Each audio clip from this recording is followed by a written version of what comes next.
So I'm developing this recipe. It's called a Keto Tex-Mex spaghetti because I want to serve it over Christmas Day.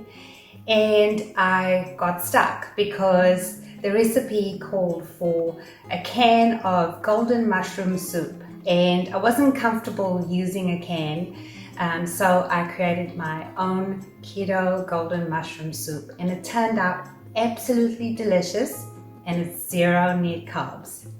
If you love this recipe, please hit that like button and subscribe to my channel, as I've got lots more coming up.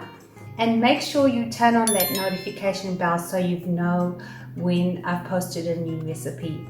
Our next video I'm really excited about. It's a brand new flavor of fat bombs, and we have a surprise guest who is non-keto having a taste test. So make sure you tune into that. Let's get into the recipe now. Over a medium heat, add 1 teaspoon of olive oil, then 100 grams of thinly sliced mushrooms. Stir them a little to coat the mushrooms in the oil, and you will notice they're a little dry at this point. So add 1 teaspoon of butter to help the mushrooms saute.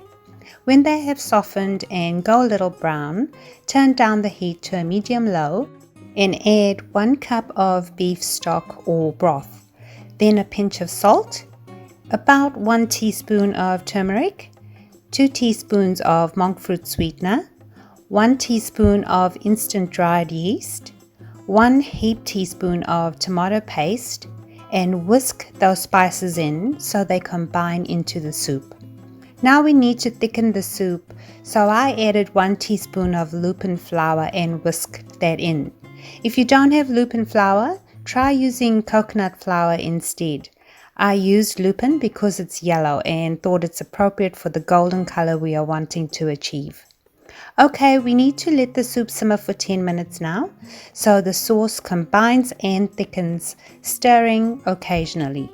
Turn off the heat, and at this point you can add 2 tablespoons of heavy cream. I added it to my blender, and you can do that as well. Then blend until smooth. Pour into a bowl and enjoy. Well guys, that's the recipe. I hope you get to make it, and please leave a comment below and let me know how you got on. If you find any difficulty or you want me to make something else, and I'd love to hear from you. Thank you for watching. Cheers.